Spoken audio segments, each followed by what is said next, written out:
proyecto de investigación. Entonces les voy a compartir también el índice de trabajo para esta tarde en esta ponencia para que todos y todas lo puedan conocer. Vamos a presentar el proyecto del cual depende esta ponencia. Vamos a hacer la ubicación territorial. Vamos a hablar de la ley de víctimas de manera corta, sucinta. Vamos a mirar los aspectos y las dinámicas del conflicto armado. Traigo también unas estadísticas generales y unas estadísticas desde el territorio en el cual vamos a hacer la intervención y unas entrevistas semiestructuradas, 6 entrevistas a mujeres en el territorio. Y finalmente la conclusión. Bueno, esta ponencia deviene de un proyecto de investigación denominado Génesis Histórico-Política en el desarrollo de los conflictos armados en la zona de los Montes de María, un análisis del impacto de la guerra sobre el cuerpo de las mujeres. Esta intervención la vamos a hacer en los municipios del Carmen de Bolívar y San Jacinto, en el departamento de Bolívar. Este es un proyecto de investigación eh, desde la convocatoria del programa Orquídea en Mis Ciencias en el año 2023. Bueno, para aquellos que no conocen un poco la ubicación territorial, yo les comparto que soy bolivariense, soy cartagenera, entonces ese territorio pues lo conozco. Mm, Los Montes de María es una subregión del Caribe colombiano. Tiene bosques secos, tropicales, ciénagas, arroyos, aguas subterráneas y manglares. Y en un momento se denominó como la defensa del Caribe. Ella está ubicada en la parte de la serranía de San Jacinto, que se encuentra entre el Golfo de Morroquillo y las planicies del río Magdalena. Es el espacio en que se encuentran y se arraigan relaciones sociales de la ruralidad, tejidas actualmente en torno a la agroindustria, principalmente monocultivos, maderables. eh, Desafortunadamente también la parte del narcotráfico, los cultivos ilícitos, los grupos armados legales e ilegales, de los cuales vamos a estar hablando en la ponencia, en constante tensión con las prácticas campesinas asociativas que generaron movimientos y sindicatos emblemáticos en el país desde principios del siglo XX. Los Montes de María, entonces, es una región estratégica. Está conformada entre los dos departamentos, entre el departamento de Bolívar y el departamento de Sucre. El departamento de Bolívar lo conforman los municipios del Carmen de Bolívar, donde nosotros vamos a hacer la aplicación de toda la parte de la actividad investigativa. Igualmente Córdoba, el Guamo, San Jacinto, que es el otro municipio donde estaremos haciendo la investigación, San Juan Nepomuceno y San Bravo. Igualmente, en el departamento de Sucre está conformado por los municipios de Ovejas, Chalán, Colosó, Los Palmitos, Morroa y Tolubío. Para todos los colombianos es sabido toda la cantidad de incursiones paramilitares y guerrilleras en la zona de los Montes de María, en todo lo que tiene que ver con el departamento de Bolívar y el departamento de Sucre. Fíjense que es significativo que los habitantes del municipio del Carmen de Bolívar, que tiene 76.051 habitantes, que es uno de los municipios más grandes del departamento de Bolívar. Bueno, no quiero dejar pasar la oportunidad para hablar de un tema que también es conocido nacional e internacionalmente por la barbarie que se realizó en él, y el tema del Salado. ¿Dónde queda el Salado? En el municipio del Carmen de Bolívar, el Villa del Rosario El Salado. Hace parte de la región de los Montes de María. Está situada en la llamada Baja Montaña Monte Mariana y que dista de la cabecera municipal, es decir, del Carmen de Bolívar, a 20 kilómetros. El Salado hace parte de la más notoria y sangrienta escalada de eventos de violencia masiva, perpetrados por los paramilitares en Colombia entre 1999 y 2001. En ese periodo y solo en la región de los Montes de María, ese ciclón de violencia se materializó en 42 masacres, que dejaron 354 víctimas fatales. Durante ese recorrido pavoroso, sangriento, ocurrido entre el 16 y el 21 de febrero de 2000, no solo le arrebataron la vida a 60 personas, sino que también montaron todo un escenario de horror, de tragedia, de terror para cualquiera de los habitantes del pueblo. Cualquiera era potencialmente víctima de esa atrocidad que perpetraron los paramilitares. Bueno, como la ponencia se llama Cuerpos de Mujeres Montemarianas en medio del conflicto armado colombiano, es ineludible hablar de cuerpos. Entonces, el ser humano es un todo integral y está conformado por varios cuerpos. Entonces, tenemos nosotros un cuerpo físico, un cuerpo mental y un cuerpo emocional. Ese cuerpo físico no es otra cosa sino la materia orgánica, con los consecuentes huesos, músculos, órganos y tejidos que lo conforman. El cuerpo mental es ese cuerpo energético de carácter eléctrico que está constituido por lo que pensamos y lo que creemos. Por lo tanto, es inmaterial y necesariamente pasa por el cerebro. El cuerpo emocional, también energético y de carácter magnético, que está formado por todas las emociones que experimentamos. Cada emoción que nosotros vivimos inyecta unas sustancias químicas a nuestras células que nos provocan sensaciones físicas que experimentamos en cada una de las emociones. Así nosotros cuando tenemos temor, cuando tenemos rabia, sufre nuestro cuerpo físico toda una serie de cambios, nuestro cuerpo mental, de acuerdo a aquello que creemos, y nuestro cuerpo emocional obviamente va a secretar esas sustancias químicas que nos están diciendo o alerta o ponte en modo de escape. Cualquiera de las situaciones nos puede pasar. No quería dejar pasar todo esto porque es bien importante, de acuerdo a las entrevistas que más adelante ustedes van a escuchar, sobre lo que estas mujeres del Carmen de Bolívar nos dijeron acerca de cómo se sentían, cómo, qué pasó y qué experimentaron, o sea, cuáles fueron las emociones que ellas tuvieron que experimentar a partir de ese hecho victimizante. Igual entonces vamos a recordar, porque sé que todos los que están y todas las que están aquí, pues conocen la ley 1448 de 2011, que fue prorrogada por la ley 2078 del 2021, que la cual está vigente hasta el día 9 de diciembre del 2031. El objeto de la ley, para recordarlo, no es otra cosa sino que establece un conjunto de medidas judiciales, administrativas, sociales y económicas que pueden ser individuales y colectivas, que lo que buscan es beneficiar a las víctimas de las violaciones, contemplada en el artículo tercero de la ley. El artículo tercero de la ley habla sobre la definición del concepto de víctimas dentro de un marco de justicia transicional que posibiliten hacer efectivo el goce de sus derechos a la verdad, la justicia y la reparación con garantía de no repetición, de modo que se reconozca su condición de víctimas y se dignifique a través de la materialización de sus derechos constitucionales. Esto es lo que reza el objeto de la Ley 1448 de 2011, denominada también Ley de Víctimas. A su vez, ella trae unas medidas que podíamos entonces decir, esas medidas están dentro del artículo 9 de la Ley 1448 y que se refieren a la finalidad de contribuir a las víctimas para que sobrelleven su sufrimiento y el restablecimiento de sus derechos vulnerados en la medida de lo posible. ¿Cuáles son estas medidas? Medidas de atención, medidas de asistencia y medidas de reparación. A lo largo de la entrevista semiestructurada que ustedes van a escuchar y van a ver, van a darse cuenta si efectivamente estas medidas se han cumplido o no en el caso de estas mujeres víctimas del conflicto armado en los Montes de María. Recordemos entonces un poco lo que significan las medidas. La medida de atención, esa medida de atención es la que recibe la víctima en el momento en que llega a la instancia pertinente y le dan la información, la orientación, el acompañamiento jurídico y psicosocial a ella o a él, con miras a facilitar el acceso y cualificar el ejercicio de los derechos a la verdad, la justicia y la reparación. Es decir, que la persona que atiende en el primer momento de que esta mujer, en el caso de las mujeres víctimas, que esta mujer llega a pedir información, tiene que brindársela total y absolutamente, de cosa que no quede nada por fuera de lo que ella tenga derecho a ser restituido, a ser reparado. En el primer momento, fíjense que hablamos de un acompañamiento psicosocial a las víctimas.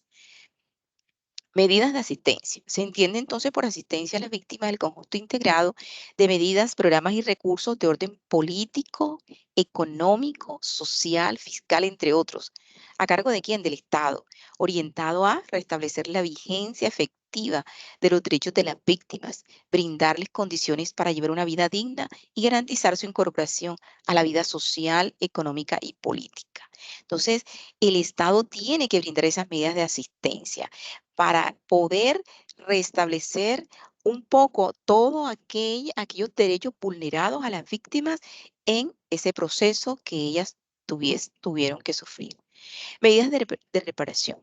Las víctimas de que trata esta ley tienen derecho a tener las medidas de reparación que propendan por restitución, indemnización, rehabilitación, satisfacción y garantía de no repetición, tanto en sus dimensiones individuales como las colectivas, en la parte material, en la parte moral y en la parte simbólica.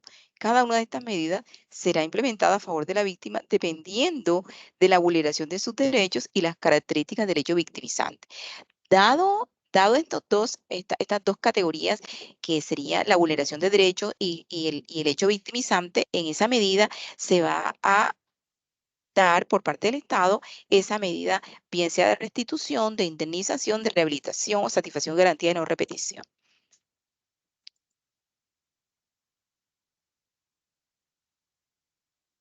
Quiero también mostrarles aspectos de las dinámicas del conflicto armado y sus principales actores. Entonces, por ejemplo, hay una pregunta que nosotros nos decimos, ¿quién? Dentro del conflicto armado, ¿quién identifica al responsable genérico y específico que cometió la acción violenta? Bien sea el bloque o frente en el caso de los grupos armados organizados o la unidad táctica en el caso de agentes del Estado. La pregunta que responde a la modalidad violenta bajo la cual fueron victimizadas las personas. La pregunta a quién describe las características de las víctimas directas a partir de su condición, sus características sociodemográficas, su pertenencia étnica, el tipo de discapacidad, su tipo de vulnerabilidad, la fuerza y rango, y su militancia política, si es el caso. La pregunta cuándo apunta a la fecha en la que ocurrieron los hechos victimizantes. La pregunta dónde precisa el lugar de ocurrencia de esos hechos violentos. Pretende entonces llegar hasta los barrios, los corregimientos, las veredas y los sitios, incluyendo resguardos indígenas y territorios colectivos donde pudieron perpetrarse estos hechos violentos. La pregunta cómo caracteriza el modus operandi, a saber, el tipo de armas utilizadas, la modalidad del ataque, los hechos simultáneos, la sevicia en la cual se actuó, el número de víctimas, los indicios de selectividad, entre otros sitios. Entonces, esto lo vamos a tener en cuenta porque cuando yo formulo la entrevista semiestructurada, voy a hacerle unas preguntas abiertas a las mujeres y ellas van a responder acorde a estas dinámicas del conflicto, a las preguntas que ya hemos revisado. Vamos entonces a compartirles estas estadísticas generales de víctimas del conflicto. Estas son las personas reconocidas como víctimas e incluidas en el registro único de víctimas, identificadas de manera única, ya sea por su número de identificación, por su nombre completo o por una combinación de ambos. El total de víctimas del conflicto armado en Colombia llega a los 9.681.288 personas. De esta cantidad de personas, hombres y mujeres, comunidad LGTB, las mujeres tienen 4.862.143 víctimas. El enfoque diferencial del que nos habla el artículo 13 de la Ley 1448 de 2011 o Ley de Víctimas, ese enfoque diferencial en el cual se tiene que ver el concepto de etnia, entonces vemos el indígena, vemos el afro, vemos el palenquero, el rom, Dentro de ese enfoque diferencial, la población afrocolombiana tiene el mayor porcentaje de víctimas. Sí, tiene 1.245.954 víctimas.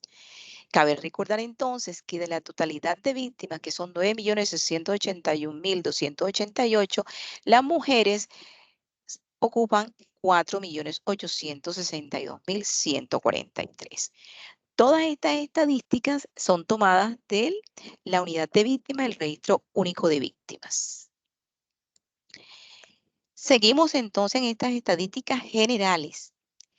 El ciclo vital en donde mayor incidencia sobre los cuerpos de las personas se dio fue entre las personas que tienen entre los 29 y 60 años. Allí está el mayor número de víctimas. La discapacidad que ha generado el conflicto de entre todas las discapacidades está la física con 117.072 víctimas. El hecho victimizante que arrojó mayor cantidad es el desplazamiento forzado. Este desplazamiento forzado llegó a 8.630.545. Este desplazamiento forzado es de personas, ¿verdad? Porque habían también, se puede medir por comunidad y ya ahí varían las cifras, pero estas son las personas que sufrieron desplazamiento forzado. Ahora les comparto este total de víctimas en el municipio de San Jacinto Bolívar. Esto está tomado, como les decía, de la unidad de víctimas y a corte de marzo de este año. Dice que en San Jacinto hay un total de 17.121 víctimas. De esas víctimas, el mayor porcentaje del acto o hecho victimizante se lo lleva el desplazamiento forzado, con 16.923 víctimas en el municipio de San Jacinto Bolívar. En el Carmen de Bolívar tenemos un desplazamiento forzado que llega en los 46.972 en esta tabla.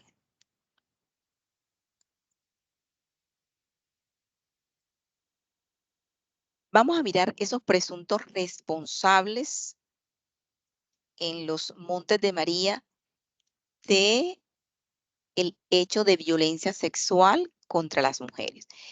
Como ya sabemos cuáles son los departamentos que conforman los Montes de María y como ya sabemos cuáles son los municipios a los cuales se hace referencia, entonces este es del genérico de los departamentos de Bolívar y Sucre que conforman los municipios, lo denominado Montes de María. El porcentaje de casos por presunto responsable definitivamente son 476 casos de violencia sexual contra las mujeres en los Montes de María. Y el porcentaje de los responsables o presuntos responsables son los grupos paramilitares, con un 67.96%, y la guerrilla con un 23.39%. La ocupación y la edad. Seguimos en los Montes de María. En cuanto tiene que ver con violencia sexual sobre las mujeres.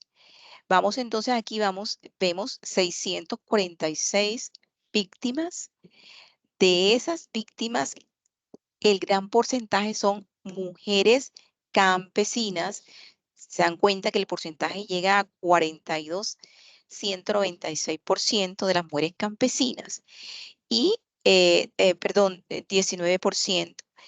Siendo estudiante, 21%, el empleado, 15%, pero donde más notamos en la distribución por ocupación es en el campesinado, es decir, la zona rural, en donde mayor violencia sexual se ejerció contra las mujeres. Vamos a mirar otro dato bien importante y el que tiene que ver con la adultez. 646 víctimas, como le decía, y donde más víctimas aparecen en la edad de 25 a 59 años. Eso lo que nos arroja la gráfica. ¿Dónde ocurrieron los hechos? Si se dan cuenta, dice que el gran porcentaje es en la zona rural o área rural, 32%, con la diferencia de la cabecera municipal, que es el 2%. Entonces, ¿dónde es la mayor ocurrencia? En la zona rural.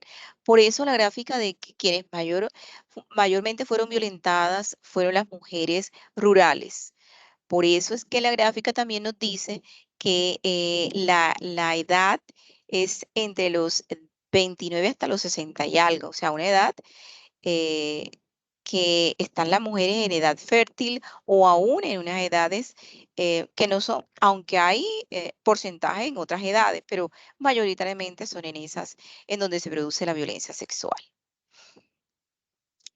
Entonces ahora yo les quiero comentar cómo fue y cómo ha sido la técnica de investigación de lo que llevamos en el proyecto de investigación, que quiero comentarles que la investigadora principal es la doctora Yadira García.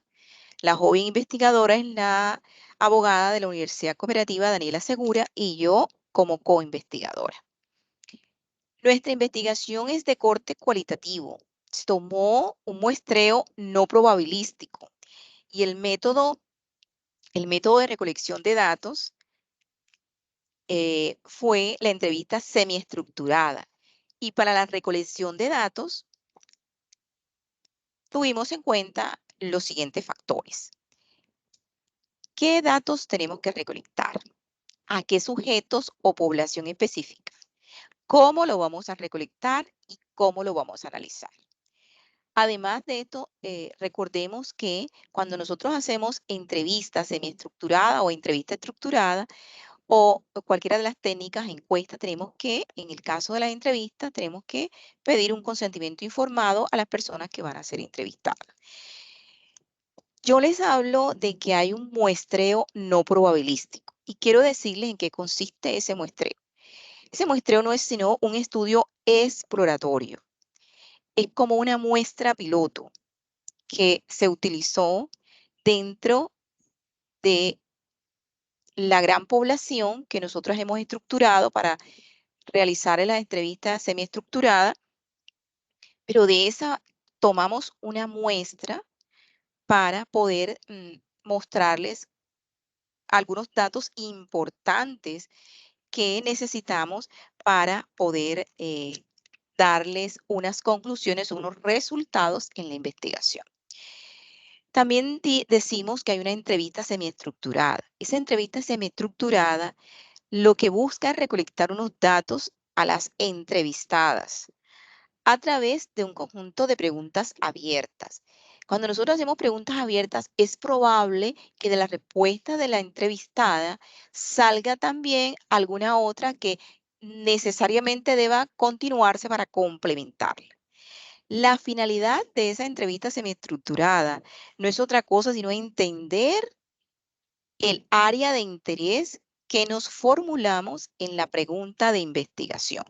Porque si bien desde la revisión bibliográfica nosotros podemos conocer todo lo que yo les he mostrado en la parte inicial de esta ponencia, que es la ubicación, que son los hechos victimizantes, que son las estadísticas, si bien eso es bien importante, también es importante llegar a establecer respuesta a nuestra pregunta, problema o pregunta de investigación.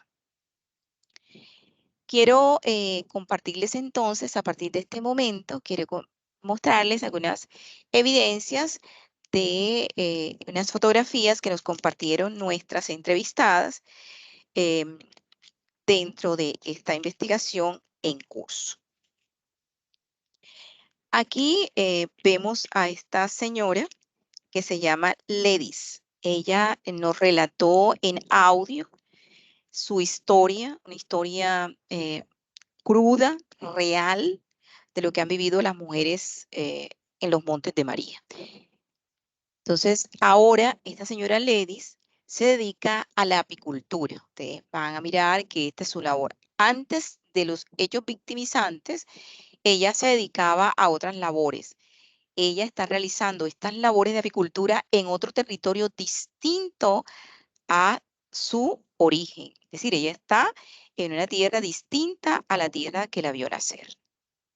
Aquí están momentos en los cuales ella nos señala cuáles son sus actividades en la apicultura. Les quiero mostrar algo sobre esto que ella nos compartió de su trabajo como apicultora, que no solamente es ella, sino un grupo de mujeres en los Montes de María que están desarrollando actividades en la apicultura para poder continuar su vida. Aquí otras fotografías de estas mujeres que retornan al campo y algunos hombres que retornan al campo y comienzan a hacer todas estas manualidades que tienen que ver también con el apiario, en las cuales ellas están reconstruyendo nuevamente su vida. Y esta es la cancha donde hace 23 años los paramilitares abandonaron más de 30 cuerpos. Ahí hay un símbolo de paz, lo pueden mirar ahí. La comunidad del Salado se resiste a dejar territorio. En cambio, lleva una lucha por la reducción de tierra, la vida digna y la construcción de memoria histórica.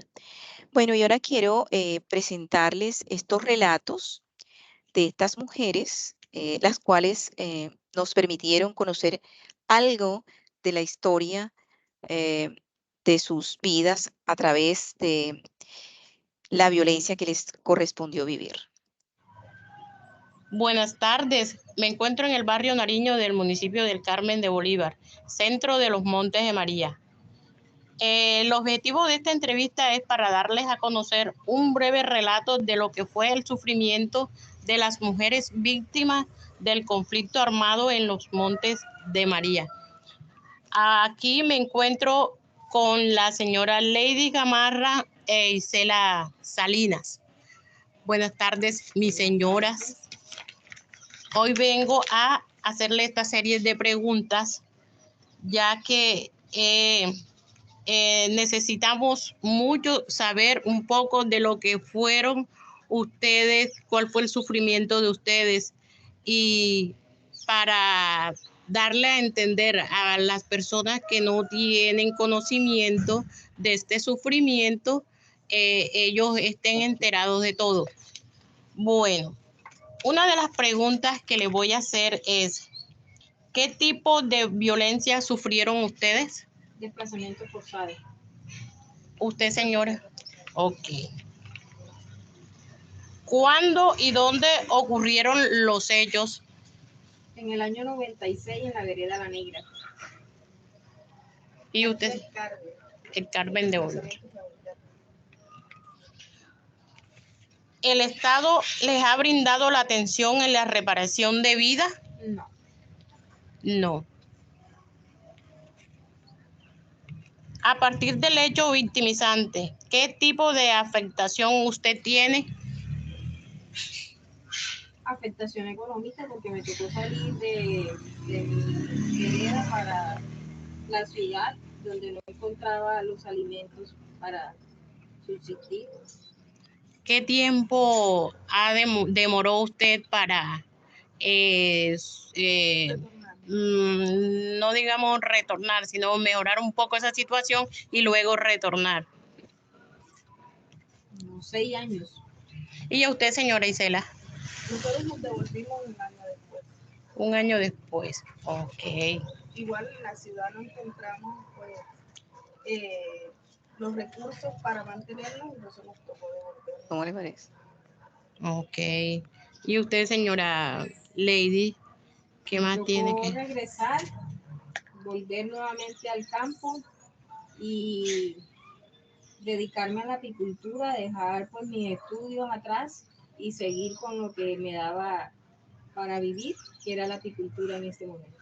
Sí, señora, gracias. ¿A qué lugar del país tuvieron que trasladarse ustedes? Yo a Bogotá. ¿Ustedes? Sí. Ok.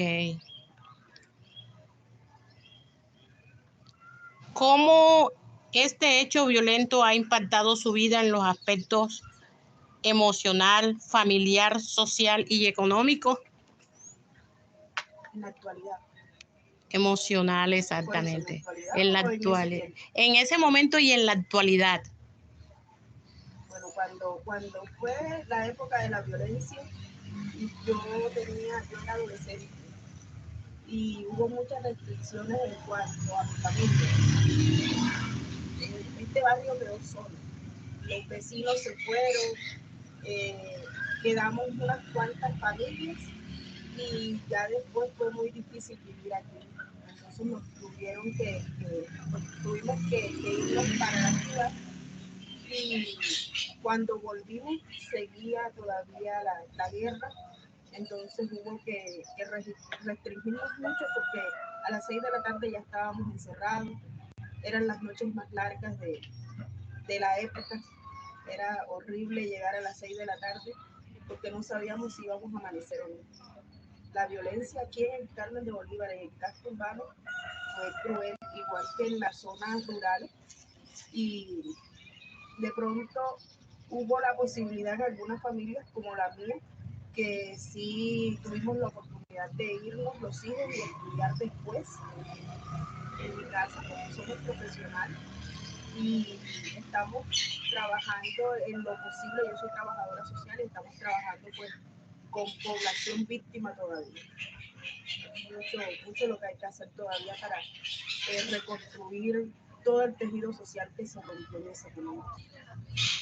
O sea que en el aspecto emocional usted todavía no es que esté totalmente ya sanada.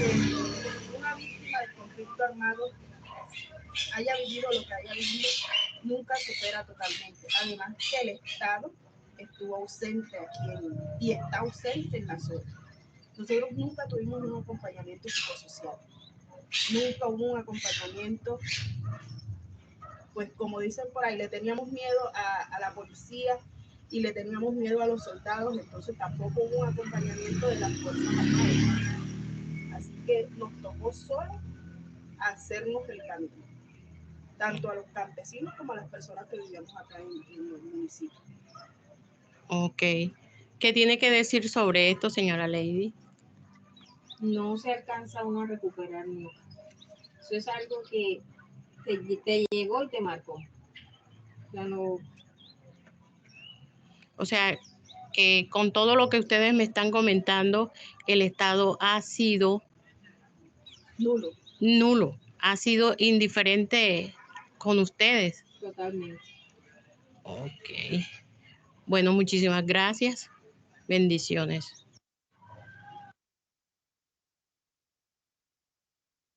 Buenas noches, mi nombre es Arjadis Flores, vivo en las colonias, soy desplazada de la vereda La Sierra. Ok. ¿Qué fecha tuvo este desplazamiento, señora? El 16 de febrero de 2006. Listo. ¿El Estado le ha brindado la atención y reparación debida? No, A partir del hecho victimizante, ¿qué tipo de afectación usted tiene? bueno, afectaciones psicológicas, afectaciones socioeconómicas. ¿Cómo este hecho violento ha impactado su vida en aspectos de los que usted dijo?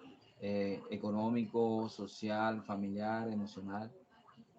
Uy, demasiado. Porque una persona que diga que no ha sentido impacto a causa de la violencia, no vivió la violencia. ¿Por qué? Porque una persona que ha sido marcada ha sido de por vida. Los daños que esto ha ocasionado son innumerables, tanto económicos como psicológicos. Ustedes perdieron algunos Usted sabe lo que es seres. uno dejar lo poquito que uno tiene para iniciar de cero, sin ningún acompañamiento, ninguna ayuda. Eso es duro. Ok, señora Jadin, muchas gracias por su atención. Bueno, gracias a ustedes por este espacio. Buenas. Hola, me llamo Daniela Margarita Obrián Herrera. Daniela, ¿qué tipo de violencia sufrió? Desplazamiento forzado. ¿Cuándo y dónde ocurrieron los hechos? La canzona en el 2000. ¿El Estado le ha brindado la atención y reparación debida? Ninguna. A partir del hecho victimizante, ¿qué tipo de afectación usted tiene? Ninguna. ¿Cómo este hecho violento ha impactado en su vida en aspectos como emocional, familiar, social y económico? Bueno, y lo económico porque allá teníamos cultivos como yuca, ñame, plátano, sembrado, teníamos gallinas, puerco, y entonces todo eso nos dejó tocar, dejarlo tirado por el Ok. desplazamiento. Listo. Gracias, señora Daniela. Ok. Hola, me llamo Daniela Margarita Obrián Herrera.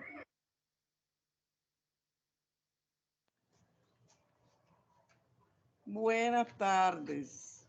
Mi nombre es Nilsa Mariela Almanza Carmona. Soy desplazada del corregimiento de Lázaro.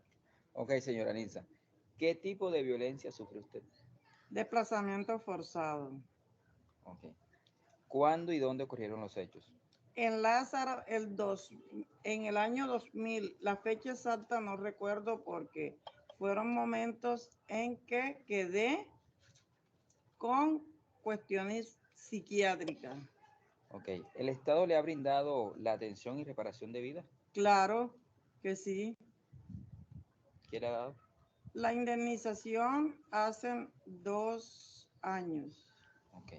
A partir del hecho victimizante, ¿qué tipo de afectación usted tiene? Psicológica, porque a raíz del desplazamiento forzado fui a dar a una clínica psiquiátrica que he quedado medicada de por vida. ¿Cómo este hecho violento ha impactado su vida en aspectos como emocional, familiar, social y económico? Sí, económico y psicológico. Ok. En lo económico, ¿por qué? Porque hemos tenido muchas dificultades y no era la vida que nosotros teníamos en la vereda, que podíamos cultivar, tener cosas, y como salimos desplazados y no me he atrevido a regresar, entonces en el pueblo nos ha tocado muy duro. Ok.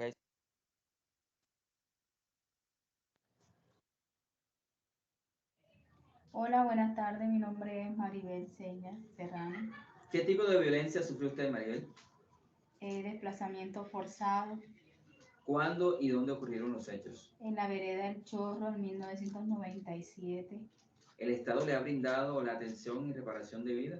No, A partir del hecho victimizante, ¿qué tipo de afectación usted tiene? psicológico, económico, pues porque mi papá y mis abuelos tenían cultivo, animales. Ok. ¿Cómo este hecho violento ha impactado en su vida en aspectos, por ejemplo, ya usted dijo que económico, ¿verdad? De pronto familiar. Sí, porque nos sentíamos perseguidos, asustados, no teníamos estabilidad, si cogíamos para aquí o cogíamos para allá, y así. Ok. Muchas gracias, señora Maribel. Ok, gracias a usted. Hola, buenas tardes. Mi nombre es Claudia Seña Serrano. Señora Claudia, ¿qué tipo de violencia sufrió usted? Desplazamiento forzado. ¿Cuándo y dónde ocurrieron los hechos? En la vereda del Chorro en el año 1997. ¿El Estado le ha brindado la atención y reparación debida? La verdad es que no recibió ninguna clase de ayuda del Estado. A partir del hecho victimizante, ¿qué tipo de afectación usted tiene? Psicológico y económico. ¿Cómo este hecho violento ha impactado su vida en aspectos como emocional, familiar, social y económico? Pues porque a partir de la fecha hemos tenido dificultades económicas, también no hemos tenido la mejor calidad de vida y por ende pues nos ha afectado mucho económico y psicológicamente. Ok, señora Claudia, muchas gracias por la atención. A usted, muchas gracias. Hola.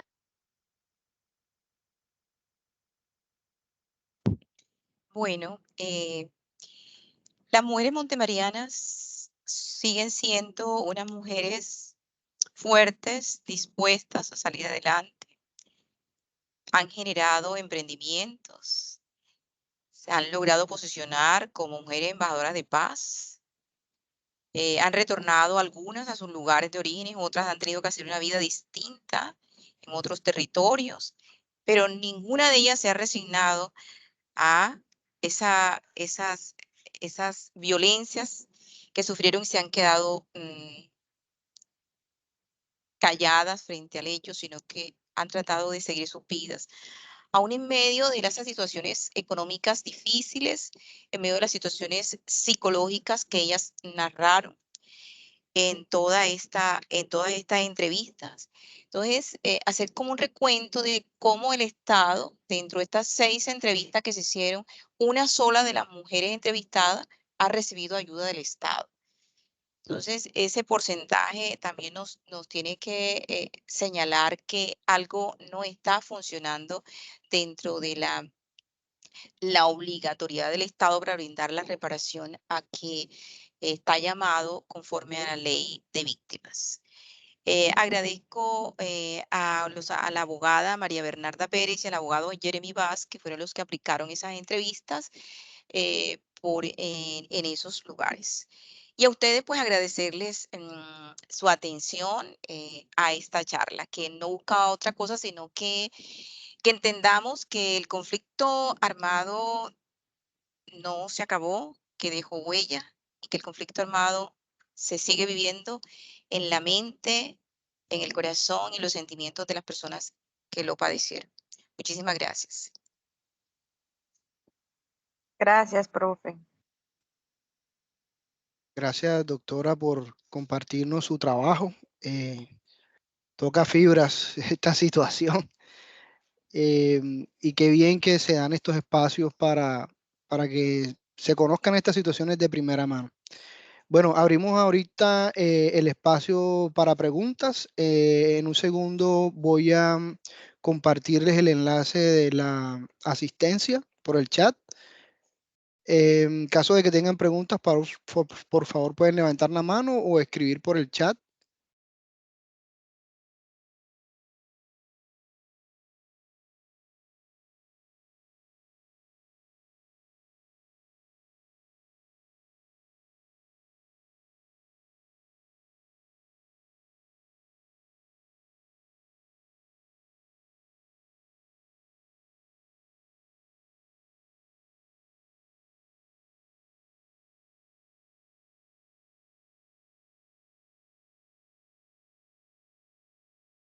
Bueno, tenemos una mano levantada de Davis Noriega. Le vamos a pedir un momentico que accidentalmente la doctora Ana María se desconectó. Ya la ayudamos y continuamos.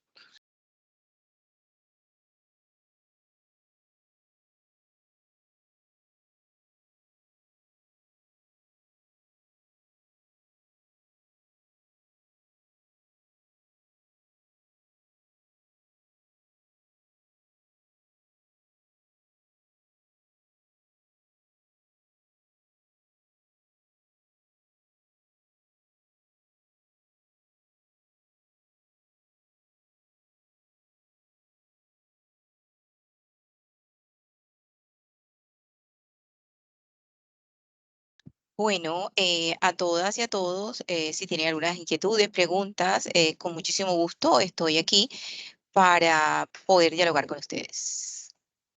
Bueno, doctora, tenemos manitos levantadas. Vamos primero con Davis Noriega. Adelante.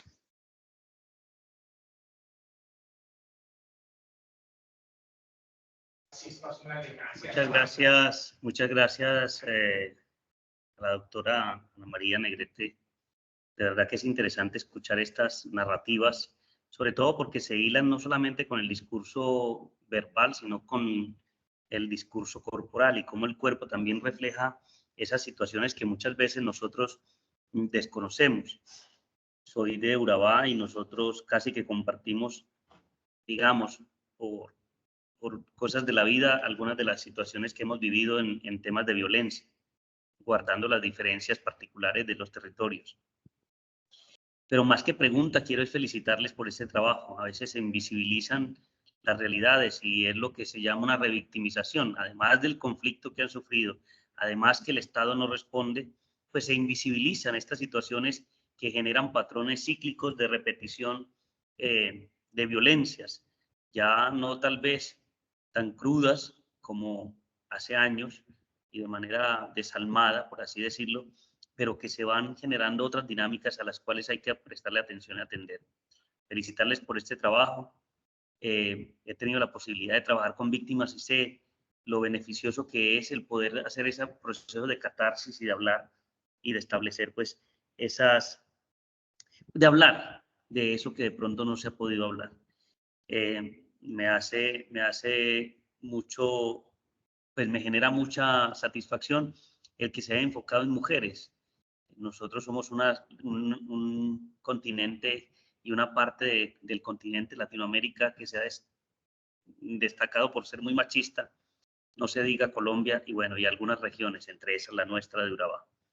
Y el reconocerla a las mujeres como víctimas del conflicto armado desde su corporalidad, creo que genera estos interrogantes que tendrán que cuestionarnos a nosotros como esposos, hijos, padres de familia, incluso a las mujeres mismas, que también en alguna ocasión les he podido decir, bueno, a veces hay patrones que se repiten que van generando estas conductas. Así que muchísimas gracias.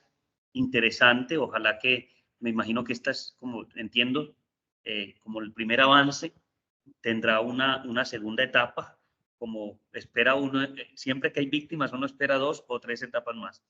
Entonces, ojalá que nos puedan seguir compartiendo estas experiencias para enriquecer no solamente la memoria histórica, que a propósito ayer fue el día, sino también para enriquecer los propósitos de trabajo más allá del aula y del área epistemológica. Muchísimas gracias, doctora Ana. David, gracias a usted por participar, por darnos ese ánimo para seguir en esta cruzada de investigación en pro de los derechos de la mujer. Aquí en la sede, pues mis trabajos de investigación siempre tienen el corte de la mujer, sus violencias. Entonces, he seguido en la misma línea, he sido muy fiel a la línea que inicié, línea que me gusta, que comparto desde mi quehacer, que comparto de mis ancestros, que me gusta, que lo hago con pasión y que oyendo a las mujeres y oyéndolas a ellas y su historia, pues uno nunca deja de ser, de sentirse tocado por todas esas historias. Pareciesen que fueran historias que se repiten, pero no se repiten, porque son únicas, porque cada mujer vive su violencia de una manera especial. No es una violencia homogénea, nunca va a ser, es una violencia que solamente desde el alma, del espíritu, de la emoción, desde ese cuerpo emocional se siente y se sufre. Muchísimas gracias a usted por sus palabras. Gracias, doctora. Continuamos con Carlos de Hoyos. Bueno, primero que todo, gracias por la participación. Quiero decirles que la Universidad Cooperativa de Colombia, sede Apartadó, pues está también en articulación de manera permanente a través del curso de Derechos Humanos y Derecho Internacional Humanitario que presido. Mi nombre es Carlos Mario de Hoyos y quiero felicitarle, de verdad que sí, articular el campus Montería con el campus Apartadó, pues nos permite también el reconocimiento de algunas dinámicas. Yo sí tengo una pregunta puntual, Doc, y está relacionada al ver esas respuestas por parte de las mujeres víctimas frente a la ineficacia del mismo Estado. La gran pregunta es si de pronto pueden identificar algunas medidas simbólicas de reparación idóneas para las víctimas del conflicto armado en los Montes de María.